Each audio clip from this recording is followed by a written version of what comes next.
Hello everyone, welcome to the channel. This is Anupam. तो हम पढ़ रहे थे साउंड में हमने बहुत सारी टॉपिक्स ऑलरेडी कवर कर ली है।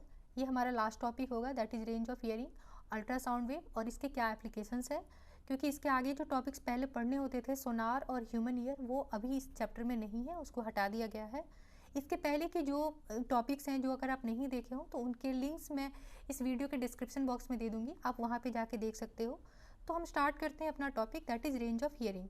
तो कहने का मतलब कि रेंज ऑफ हियरिंग क्या है, इसके नाम से ही आपको समझ में आ रहा है ये क्या कहना चाह रहा है। हियरिंग मतलब सुनने की रेंज, मतलब जो भी साउंड वेव जनरेट होती है उसकी फ्रीक्वेंसी है। हर वेव की एक फ्रीक्वेंसी होती है।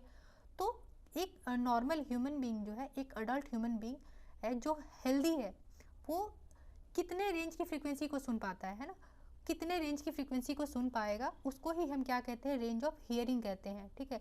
तो क्या कहता है कि जो अडल्ट ह्यूमन बीइंग है वो साउंड का कौन सा फ्रीक्वेंसी, तो 20 हर्ट्ज से लेके 20 किलो हर्ट्ज, ये जो रेंज है ना, इसी रेंज को वो सुन पाता है। ठीक है। हर्ट्ज का मतलब क्या, एक हर्ट्ज की अगर बात करें तो वो होता है 1 साइकिल पर सेकेंड, है ना। मतलब एक सेकेंड में कितनी साइकिल कंप्लीट करती है, एक साइकिल, है ना। साइकिल बोले तो कौन सा, वही एक वाइब्रेशन, एक टू एंड फ्रो मोशन। तो एक सेकेंड में एक टू एंड फ्रो मोशन। तो एक जो नॉर्मल ह्यूमन बीइंग है वो कितने रेंज की फ्रीक्वेंसी सुन पाता है, 20 हर्ट्ज से 20 किलो हर्ट्ज तक की फ्रीक्वेंसी को सुन पाता है। इस रेंज की जो साउंड वेव है उसको सुन पाता है। इसके कम वाले साउंड वेव को भी नहीं सुन पाएगा और इससे ज़्यादा वाले साउंड वेव को भी नहीं सुन पाएंगे हम। ठीक है।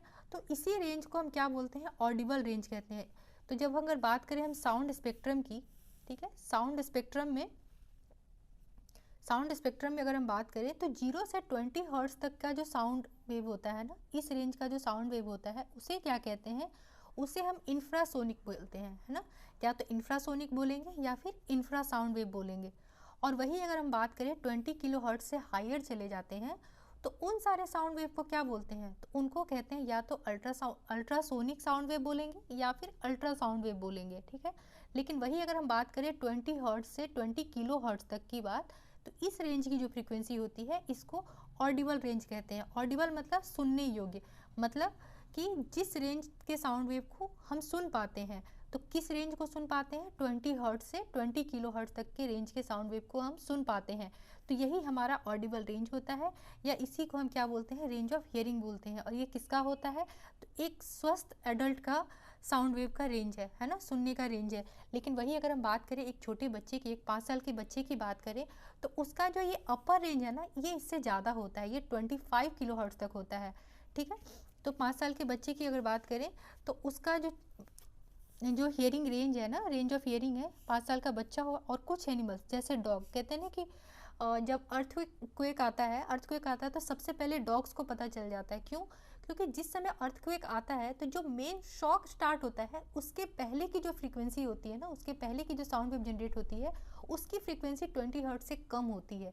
तो कम होती है, लेकिन जो डॉग्स हैं वो उन साउंड वेव को सुन पाते हैं। इसलिए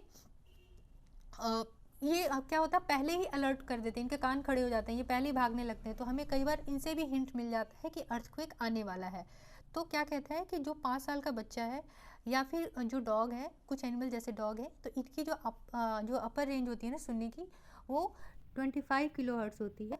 और जैसे जैसे जो बच्चा है वो बड़ा होने लगता है तो उसकी जो सुनने की जो रेंज होती है, जो हायर रेंज होता है, वो कम होते होते 20 किलो हर्ट्ज तक आ जाता है। और कईयों की क्या होती है, इससे भी कम हो जाती है। तो जब इससे भी कम होती है तो वो सारे पर्सन किसकी हेल्प लेते हैं, तो वो सारे पर्सन सुनने के लिए हियरिंग एड की यूज़ करते हैं ना, जो मशीन होती है कानों में लगने वाली सुनने की मशीन, उसका यूज़ करते हैं। ठीक है। तो ये इंफ्रासोनिक साउंड क्या होता है, तो वो साउंड वेव जिसका रेंज 0 हर्ट्ज से 20 हर्ट्ज तक है। 0 से 20 तक के जो हर्ट्ज हैं, जो साउंड वेव है जिनकी फ्रीक्वेंसी है, उनको क्या बोलते हैं, इंफ्रा साउंड वेव बोलते हैं या इंफ्रासोनिक साउंड वेव बोलते हैं। और ये कौन प्रोड्यूस करते हैं, तो इनको जो एलिफेंट्स हैं, जो बैट्स है, जो राइनोसोरस है, ये सब जो है इनको सुन भी पाते हैं, इनको प्रोड्यूस भी कर पाते हैं। जो राइनोसोरस है वो 5 किलो हर्ट्ज तक, 5 हर्ट्ज तक भी, 5 किलो नहीं, 5 हर्ट्ज तक भी साउंड वेव क्या करते हैं, प्रोड्यूस करते हैं, सुन पाते हैं। ठीक है। जो राइनोसोरस है वो इतने लो साउंड वेव में भी कम्युनिकेट कर पाते हैं। वही अगर बात करें कि जो हमारा पेंडुलम होता है, अभी पढ़ रहे थे लास्ट वीडियो में कि क्यों पेंडुलम में भी ऑसिलेशन होने के बावजूद उसका साउंड वेव नहीं जनरेट होता, वो हम सुन नहीं पाते हैं। ऐसा क्यों होता है? क्योंकि उसकी जो फ्रीक्वेंसी होती है वो बहुत कम होती है, वो 20 हर्ट्ज से काफ़ी कम होती है। तो बहुत कम फ्रीक्वेंसी होने के कारण वो पेंडुलम का जो ऑसिलेशन से जो साउंड जनरेट होता है वो हम नहीं सुन पाते हैं। ठीक है, तो ये सारे साउंड वेव को हम क्या बोले? इंफ्रासोनिक साउंड वेव बोले, इंफ्रा साउंड वेव भी इसको बोलेंगे। वही बात करें अगर अर्थक्वेक की, तो जब मेन शॉक स्टार्ट होता है ना, उसके पहले जो फ्रीक्वेंसी प्रोड्यूस होती है वो कैसी होती है? वो लो फ्रीक्वेंसी की होती है। ठीक है ना, वो बहुत लो होती है, इसलिए भी हम उसको नहीं सुन पाते हैं। और एक जो ह्यूमन बीइंग है वो जैसे जैसे बड़ा होते जाता है तो उसकी जो सेंसिटिविटी है, उसके कान की जो सेंसिटिविटी है वो क्या होती है? धीरे धीरे कम होती जाती है। और कम होने के बाद ही वो कहाँ तक पहुँच जाती है? 20 किलो हर्ट्ज तक पहुँच जाती है। जब तक एक बच्चा 5 साल का होता है तो उस समय उसकी जो हियरिंग कैपेसिटी होती है, हाई रेंज, वो होता है 25 किलो हर्ट्ज तक। वो 25 किलो हर्ट्ज तक सुन पाता है। नेक्स्ट टॉपिक है हियरिंग एड। ठीक है, हियरिंग एड क्या है? तो ये एक डिवाइस है। इसका यूज़ कौन करता है?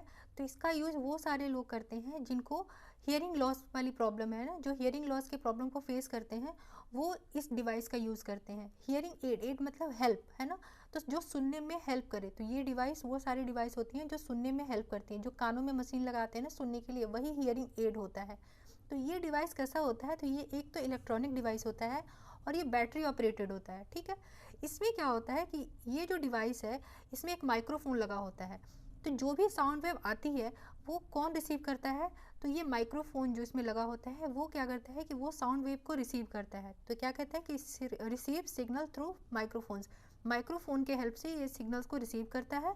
उसके बाद क्या करता है कि जैसे सिग्नल रिसीव हुआ, जो साउंड वेव जनरेट हुआ, उस साउंड वेव को ये क्या करता है? इलेक्ट्रिकल सिग्नल में कन्वर्ट कर देता है। ठीक है, किस में कन्वर्ट कर दिया? साउंड वेव को इलेक्ट्रिकल सिग्नल में कन्वर्ट कर दिया। तो अभी हमारे पास क्या मिल गया? जो साउंड वेव था वो कन्वर्ट होकर मिल गया इलेक्ट्रिकल सिग्नल। इसके बाद क्या होता है? इसमें एक एम्पलीफायर लगा होता है। ठीक है, ये एम्पलीफायर क्या करता है? इस इलेक्ट्रिकल सिग्नल को एम्पलीफाई कर देता है। और जब एम्पलीफाई किया तो एम्पलीफाई करने के बाद क्या मिला हमें? एम्पलीफाइड इलेक्ट्रिकल सिग्नल मिला। ठीक है, क्या मिला हमें? एम्पलीफाइड इलेक्ट्रिकल सिग्नल मिला। अब ये जो एम्पलीफाइड इलेक्ट्रिकल सिग्नल है इसको कौन किसके पास जाता है? ये जाता है स्पीकर के पास, है ना। हियरिंग एड में जो स्पीकर होता है ये उसके पास जाता है। और ये जो स्पीकर है वो क्या करता है? इस एम्पलीफाइड इलेक्ट्रिकल सिग्नल को कन्वर्ट कर देता है किसमें? साउंड में, है ना। वापस इसको कन्वर्ट कर देता है साउंड में। और अब ये साउंड जो है ये जाता है कानों तक। ये साउंड कहाँ जाता है? कानों तक जाता है। तो जो इस पर्सन के अंदर हियरिंग लॉस की प्रॉब्लम है वो क्या करता है? वो क्या होता है? उनके अंदर सुनने की शक्ति क्या होती है? कम होती है, तो वो अच्छे से सुन नहीं पाते हैं। तो वो क्या करते हैं कि जब इस मशीन का यूज़ करते हैं तो इसमें जो फ्रीक्वेंसी साउंड वेव की आ रही है तो वो एम्पलीफाई हो जाती है, ज़्यादा हो जाती है, और उसके बाद वो कानों तक जाती है तो उनको वो सारी साउंड वेव क्लियरली सुनाई देता है। तो इस तरह से ये हियरिंग एड काम करती है। तो नेक्स्ट पढ़ते हैं हमारा कि अल्ट्रासाउंड वेव क्या होता है और उसके क्या एप्लीकेशंस हैं।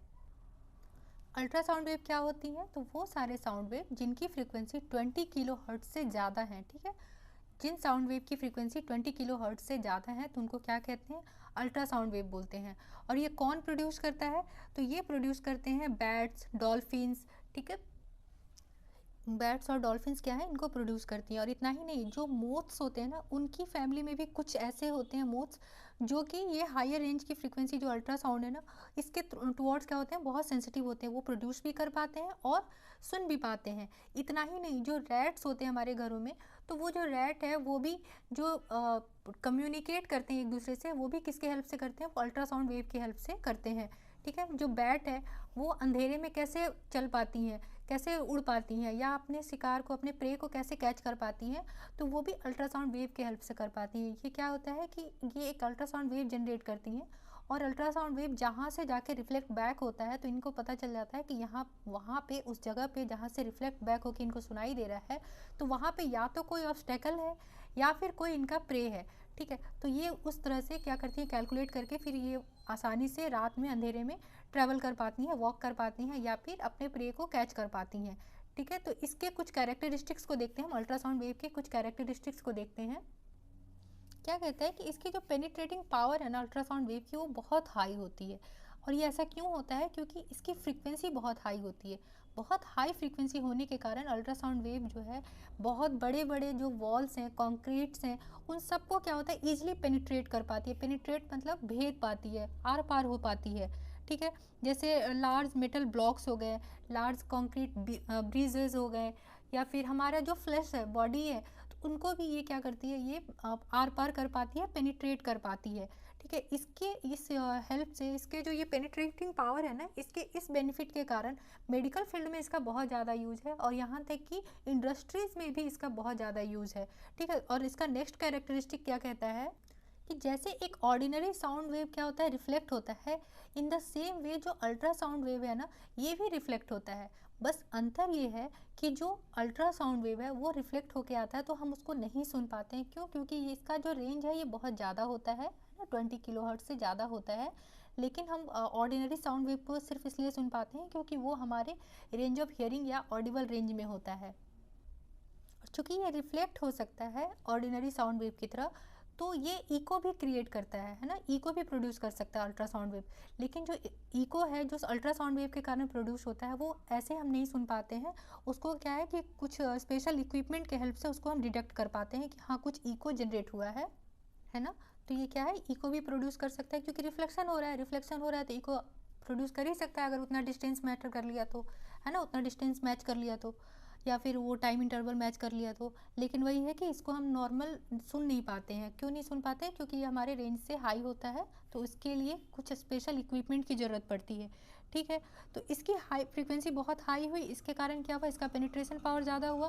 और अब इनकी जो कैरेक्टरिस्टिक्स है ना, इसी पे बेस्ड इसका एप्लीकेशंस भी है ना। हमारे डेली लाइफ में जो अल्ट्रासाउंड का यूज़ है वो क्यों है, क्योंकि इसकी जो कैरेक्टरिस्टिक्स है इन्हीं पे बेस्ड है। तो हम वो सारे एप्लीकेशंस भी देखते हैं कि अल्ट्रासाउंड कहाँ कहाँ यूज होता है।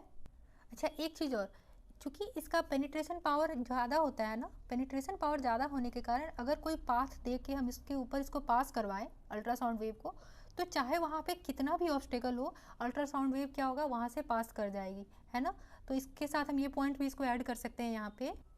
तो अगर कोई पाथ पे इसको पास कराया जाए और वहाँ पे बहुत सारे ऑब्स्टेकल्स हों, फिर भी ये क्या है कि उससे ट्रेवल कर जाएगी, पाथ से पार कर जाएगी। वो क्यों होगा? क्योंकि इसकी पेनिट्रेटिंग पावर बहुत ज़्यादा होती है, तो ये ऑब्स्टेकल को पार करके आगे निकल जाएगी। अब अगर इसके एप्लीकेशंस के बारे में पढ़ें तो इसके एप्लीकेशंस एक तो मेडिकल फील्ड में बहुत ज़्यादा है ना। एक तो कहाँ है, मेडिकल फील्ड में। इसके साथ साथ और कहाँ यूज है इसका, इंडस्ट्रीज़ में, है ना, इंडस्ट्रीज़ में यूज है। उसके साथ साथ इसका और कहाँ यूज है, सोनार में, जो कि अभी हमें डिटेल में नहीं पढ़ना है, पहले पढ़ना होता था। तो मेडिकल फील्ड में आप सुने होंगे सबसे ज़्यादा अल्ट्रासाउंड करवाने जा रहे हैं, है ना। कोई भी बोलता है अल्ट्रासाउंड करवाना है, तो वो अल्ट्रासाउंड क्या होता है, तो यही अल्ट्रासाउंड वेव होता है जो कि बॉडी से पास करवाया जाता है अंदर जो भी इंटरनल ऑर्गन्स है उसको स्कैन करने के लिए, उसमें कोई डिफेक्ट तो नहीं है वो फाइंड आउट करने के लिए, ठीक है। इसके साथ साथ और कैसे यूज़ होता है मेडिकल फील्ड में, तो मेडिकल फील्ड में जब ईसीजी कराने जाते हैं वहाँ यूज होता है।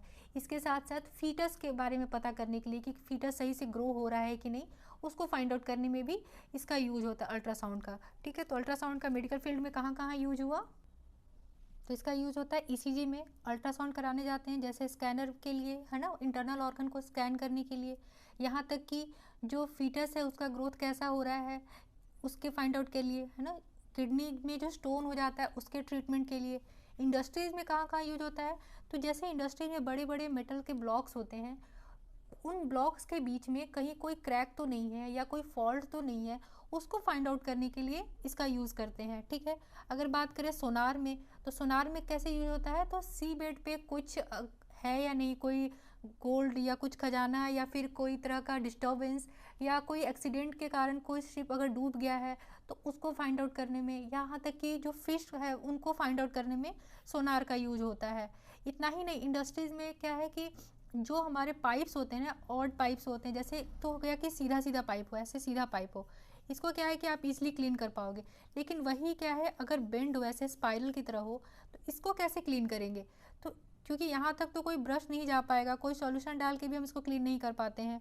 तो यहाँ पे भी हम क्या यूज़ करते हैं, अल्ट्रासाउंड वेव यूज़ करते हैं। इसके थ्रू क्या होता है कि हम अल्ट्रासाउंड वेव को पास करवाते हैं, और जहाँ पे भी कोई डर्ट ग्रीस ये सब वॉल पे लगा है ना, तो ये क्या होता है कि इसकी फ्रिक्वेंसी के कारण ये अपने वॉल से डिटैच हो जाता है, डिटैच होके और अगर बड़ा कोई टुकड़ा है तो वो छोटे छोटे टुकड़े में डिवाइड हो जाता है और वो फिर क्या होता है कि ये दूसरे एंड से बाहर आ जाता है।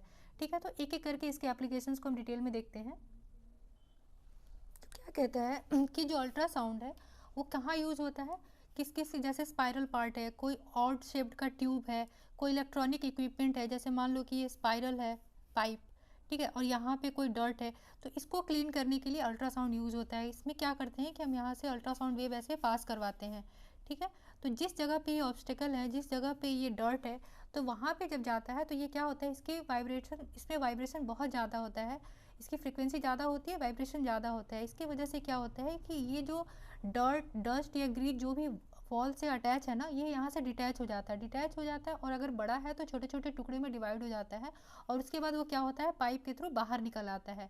तो इस तरह से क्लीनिंग में इसका यूज़ किया जाता है अल्ट्रासाउंड वेव का। नेक्स्ट हम पढ़ते हैं कि इसका यूज़ जो है मेटल ब्लॉक के अंदर जो भी क्रैक्स हैं, जो फ्लॉ है, जो डिफेक्ट है, उसको डिटेक्ट करने में कैसे यूज होता है। ठीक है, क्या होता है, जो भी मेटल के ब्लॉक्स होते हैं ना बड़े बड़े, इनका यूज़ कहाँ होता है, तो बड़े बड़े स्ट्रक्चर जैसे कि बिल्डिंग्स हो गए, ब्रिज हो गया, है ना, बड़े मशीन हो गए, कोई ये साइंटिफिक इक्विपमेंट हो गया, तो वहाँ पे इस बड़े बड़े मेटल ब्लॉक्स का यूज़ किया जाता है। अब क्या है, इन मेटल ब्लॉक्स के अंदर कहीं पे कोई क्रैक आ गया तो इसको ऐसे नॉर्मल फाइंड आउट करना बहुत मुश्किल होता है। क्यों? क्योंकि ये विजिबल नहीं होता है।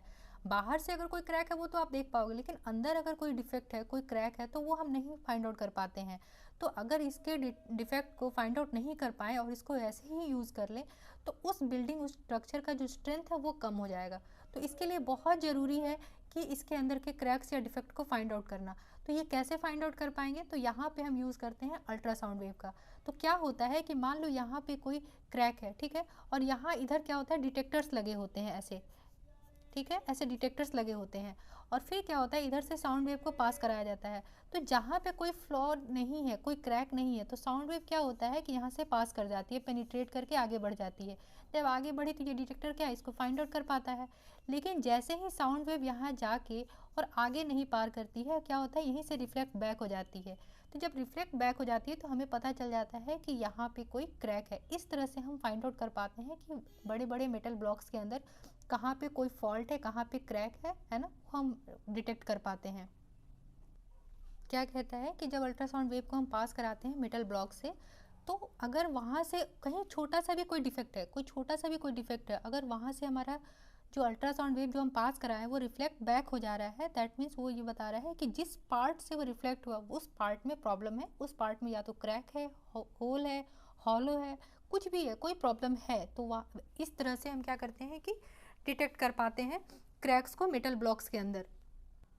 नेक्स्ट हम देखते हैं अल्ट्रासाउंड का यूज़ मेडिकल फील्ड में, जिसमें पहला हम देखेंगे ईसीजी में कैसे इसका यूज होता है।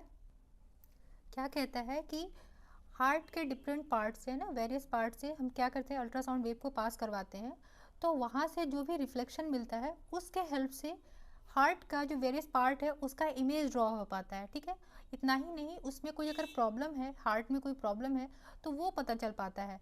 इस तरह से हमें क्या मिलता है, एक प्रॉपर इमेज मिल जाता है और उस इमेज के हेल्प से अगर कोई इसमें प्रॉब्लम है तो उसका ट्रीटमेंट भी हो पाता है। तो इस पूरे प्रोसेस को, इस टेक्निक को क्या बोलते हैं, इकोकार्डियोग्राफी बोलते हैं।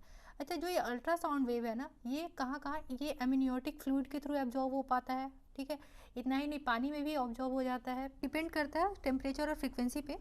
लेकिन ये जो अल्ट्रासाउंड वेव है ये एमनियोटिक फ्लूइड जो यूट्रस के अंदर रहता है उसके थ्रू एब्जॉर्ब हो जाता है, जो ब्लड है उससे एब्जॉर्ब हो जाता है। तो उसके बाद जो रिफ्लेक्ट होके मिलता है, जो अल्ट्रासाउंड रिफ्लेक्ट होके मिलता है, तो वो हेल्प करता है हमें ये डायग्नोज करने में कि क्या प्रॉब्लम है। जैसे अगर हम बात करें अनबॉर्न चाइल्ड, जैसे फीटस है, उसके बारे में पता करने के लिए जैसे अल्ट्रासाउंड का यूज होता है, तो क्या होता है कि लोअर एब्डोमेन पे एक जेल लगाया जाता है। ठीक है, तो और उसके बाद एक डिवाइस होती है जिसको ऐसे घुमाया जाता है, तो वो डिवाइस के थ्रू क्या होता है कि हम अल्ट्रासाउंड वेव को पास करवाते हैं। तो क्या है कि जहाँ जहाँ एमनियोटिक फ्लूइड है, जिसके अंदर यूट्रस, जिसके अंदर जो हमारा फीटस है वो रहता है, तो जो एमनियोटिक फ्लूइड है वो तो क्या करता है, उस साउंड वेव को क्या करता है, एब्जॉर्ब कर लेता है। लेकिन जहाँ से रिफ्लेक्ट बैक होता है तो उस तरह से हमें किसका इमेज मिल जाता है, जो फीटस है उसका इमेज मिलता है। तो हम पता कर पाते हैं कि फीटस का प्रॉपर ग्रोथ है कि नहीं है। ठीक है, तो फोर्थ यूज क्या कहता है, to monitor the development of foetus. ठीक है। तो जो हमारा फीटस है उसका प्रॉपर ग्रोथ हो रहा है या नहीं, या उसमें कोई डिफेक्ट तो नहीं है, इसको फाइंड आउट करने के लिए भी अल्ट्रासाउंड का यूज़ करते हैं। इसके साथ साथ कहाँ अल्ट्रासाउंड यूज़ होता है? अल्ट्रासाउंड यूज़ होता है इंटरनल बॉडी ऑर्गन्स को स्कैन करने में, ठीक है, कि अगर कोई बॉडी ऑर्गन्स जो इंटरनल है उसमें कोई प्रॉब्लम तो नहीं है, और है तो क्या प्रॉब्लम है उसको डिटेक्ट करने के लिए भी अल्ट्रासाउंड का यूज़ किया जाता है। क्या कहता है, एक स्कैनर होता है, इस डिवाइस को क्या बोलते हैं? अल्ट्रासाउंड स्कैनर भी बोलते हैं। तो ये एक इंस्ट्रूमेंट है, इसका क्या यूज है कि ये बॉडी में क्या करता है कि अल्ट्रासाउंड वेव जो है वो भेजता है, ठीक है। इसका काम यही है कि अल्ट्रासाउंड वेव को भेजता है और जो इंटरनल ऑर्गन्स है उसका इमेज फाइंड आउट करता है, ठीक है। जैसे कोई ऑर्गन्स है, मान लो ये किडनी ही है, तो क्या होता है जब इससे अल्ट्रासाउंड वेव पास कराते हैं तो इसका इमेज फाइंड आउट कर पाता है, और इसके हेल्प से जो डॉक्टर है वो फाइंड आउट कर पाते हैं कि जैसे हमारा liver, gall bladder, uterus, kidney, ये सब में कहीं कोई प्रॉब्लम तो नहीं है। जैसे यूट्रस में पता करना हो कोई प्रॉब्लम, जैसे सिस्ट फाइंड आउट करना होता है, ट्यूमर फाइंड आउट करना होता है, स्टोन है कि नहीं ये फाइंड आउट करना होता है। तो ये सब कैसे फाइंड आउट हो पाता है? तो इसी स्कैनर के हेल्प से हो पाता है। तो क्या होता है कि जब हम साउंड वेव पास कराते हैं, जब डॉक्टर साउंड वेव पास कराते हैं, अल्ट्रासोनिक साउंड वेव पास कराते हैं, तो जिस जगह टिश्यू का डेंसिटी चेंज होता है ना, जैसे ही टिश्यू का डेंसिटी चेंज होता है तो वहाँ से क्या होता है, रिफ्लेक्ट हो जाता है, रिफ्लेक्ट बैक हो जाता है। तो इसके रिफ्लेक्शन के हेल्प से जो डॉक्टर हैं वो क्या करते हैं, इसका इमेज बना पाते हैं। जो मॉनिटर है ना, मॉनिटर पे एक इमेज बन पाता है और वहाँ से फाइंड आउट हो पाता है कि क्या प्रॉब्लम है। तो ये जो टेक्निक है, इस टेक्निक को क्या बोलते हैं? अल्ट्रासोनोग्राफी बोलते हैं। इस टेक्निक को बोले अल्ट्रासोनोग्राफी।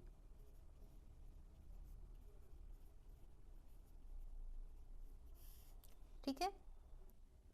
अल्ट्रासोनोग्राफी का डेफिनेशन क्या कहा कि जैसे ही अल्ट्रासाउंड वेव हम पास कराते हैं ऑर्गन्स के थ्रू, तो क्या होता है कि जैसे ही उसको कुछ चेंज मिलता है टिश्यू डेंसिटी में, तो वहाँ से वो क्या होता है कि रिफ्लेक्ट हो जाता है ना, वापस रिफ्लेक्ट हो जाता है। और उसके बाद जब रिफ्लेक्ट होता है तो वो वेव किस में कन्वर्ट हो जाता है? इलेक्ट्रिकल सिग्नल में। और यही इलेक्ट्रिकल सिग्नल क्या किस लिए यूज़ होता है? तो जो ऑर्गन्स जहाँ से वो रिफ्लेक्ट हुआ है ना, उस ऑर्गन के इमेज को बनाने में। कहाँ पे? मॉनिटर पे। तो क्या होता है कि जब वो डिवाइस के थ्रू जब हम ऐसे मूव कराते हैं ना बॉडी पे, जैसे जहाँ पे भी अल्ट्रासाउंड होता है और वहाँ पे जब डिवाइस हम ऐसे मूव कराते हैं तो वहाँ से ही जहाँ से वो रेज रिफ्लेक्ट हुआ, तो रिफ्लेक्शन के बाद क्या होता है कि जो मॉनिटर लगा होता है वहाँ पे उस ऑर्गन का इमेज बन जाता है। तो इसी टेक्निक को क्या कहते हैं? अल्ट्रासोनोग्राफी बोलते हैं। और यही टेक्निक यूज़ होता है फीटस के एग्जामिन में, है ना। प्रेगनेंसी में जो फीटस का एग्जामिनेशन होता है तो उसमें यही अल्ट्रासोनोग्राफी का यूज़ होता है। अच्छा, अब नेक्स्ट यूज़ हम पढ़ते हैं अल्ट्रासाउंड का। कैसे? किडनी में या गॉल ब्लैडर में जो स्टोन हो जाता है उसको ब्रेक करने में। तो क्या होता है, अल्ट्रासाउंड वेव की फ्रिक्वेंसी ज़्यादा होने के कारण ये स्टोन को छोटे छोटे टुकड़े में क्या करता है, तोड़ देता है। फ्रिक्वेंसी ज़्यादा होता है, ज़्यादा वाइब्रेशन होता है, तो उसको क्या करता है, छोटे छोटे टुकड़े में तोड़ देता है और उसके बाद वो क्या होता है, फ्लश आउट हो जाता है। तो क्या कहा, अल्ट्रासाउंड वेव किस लिए यूज होता है? जो किडनी स्टोन्स है उसको ब्रेक करने में। जैसे मान लो कि ये किडनी है, तो किडनी में यहाँ कहीं स्टोन अगर मिल गया, तो जब इससे हम अल्ट्रासाउंड वेव पास कराते हैं तो यहाँ पे जब अल्ट्रासाउंड वेव आया तो ये क्या करता है, इसको छोटे छोटे ग्रेन्स में तोड़ देता है ना। और उसके बाद यहाँ से ये ब्लैडर में आ जाता है, यूरिन ब्लैडर में, और ये फ्लश आउट हो जाता है। ठीक है। तो इस तरह से किडनी स्टोन को ट्रीटमेंट में भी इसका हेल्प होता है। ठीक है, इसका यूज होता है। और नेक्स्ट इसका यूज हम पढ़ते हैं सोनार में। सोनार में क्या कैसे यूज होता है? तो समुद्र के अंदर डिस्टेंस, डायरेक्शन, है ना, अंडर वाटर स्पीड किसी ऑब्जेक्ट का वो कैसा है, कोई ऑब्स्टेकल कैसा है या नहीं है, उन सारी चीज़ों को डिटेक्ट करने में सोनार का यूज होता है। तो सोनार क्या है? एक apparatus है। ठीक है। तो इसका अगर फुल फॉर्म देखें तो वो क्या होता है? सोनार का फुल फॉर्म होता है साउंड नेविगेशन एंड रेंजिंग। सोनार का फुल फॉर्म क्या हो गया? Sound navigation and ranging. और ये इस डिवाइस का कहाँ यूज होता है? ये सोनार क्या है? ये एक apparatus, एक डिवाइस है जो किसका यूज़ करता है? अल्ट्रासोनिक वेव का यूज़ करता है। ठीक है। किस लिए? तो जो सी है, समुद्र है, उसका डेप्थ फाइंड आउट करने के लिए, है ना, या फिर समुद्र में चल रहा है तो डायरेक्शन फाइंड आउट करने के लिए, या फिर उसमें कोई ऑब्स्टेकल तो नहीं है वो फाइंड आउट करने के लिए, या फिर अगर कोई जहाज़ डूब गया है तो उसको फाइंड आउट करने के लिए इसका यूज होता है। तो इसमें क्या होता है, जैसे मान लो कि एक शिप है, तो इसमें एक ट्रांसमीटर और एक डिटेक्टर लगा होता है। एक ट्रांसमीटर और एक डिटेक्टर लगा होता है। यहाँ से क्या होता है, ट्रांसमीटर जो है वो अल्ट्रासोनिक वेव प्रोड्यूस करता है, और जब यहाँ पे मान लो कोई ऑब्स्टेकल है तो ये साउंड वेव यहाँ आके और यहाँ से रिफ्लेक्ट बैक होकर जब वापस जाती है तो ये जो डिटेक्टर है ना, ये इसको डिटेक्ट कर पाता है। मान लो यहाँ से रिफ्लेक्ट बैक होके इसके पास गई, तो ये क्या किया, इसको डिटेक्ट कर पाया, और डिटेक्ट किया उसके बाद यहाँ पता चलता है कि किस जगह पे ऑब्स्टेकल है ना, किस जगह पे कोई प्रॉब्लम है या फिर इसका डेप्थ कैसे है। तो इस तरह से जो सोनार है वो अल्ट्रासाउंड, अल्ट्रासोनिक वेव का यूज़ करके समुद्र के अंदर का डेप्थ फाइंड आउट करता है, डिस्टेंस फाइंड आउट करता है। ठीक है, इतना ही नहीं, इसका यूज़ और कहाँ कहाँ होता है, इसका यूज फिश फाइंडिंग में भी होता है। इसका यूज और कहाँ कहाँ होता है, फिश फाइंडिंग में होता है ना, ओशन मैपिंग में यूज होता है इसका। इसके साथ साथ इसका यूज सर्च एंड रिकवरी में भी होता है कि अगर कोई शिप या फिर कोई ट्रेजर है, कोई डूबा हुआ चीज़ है, तो उसको फाइंड आउट करने में भी इसका यूज होता है। तो सोनार हमें ज़्यादा पढ़ना नहीं है क्योंकि ये पहले पढ़ना होता था, इसमें इतना डिटेल काफ़ी है। तो इस वीडियो में इतना ही, अगले वीडियो में हम कुछ न्यूमेरिकल करेंगे। तब तक बने रहे चैनल पे, और अगर आपको मेरा वीडियो पसंद आ रहा है तो उसको लाइक और सब्सक्राइब करना ना भूलें। Thank you.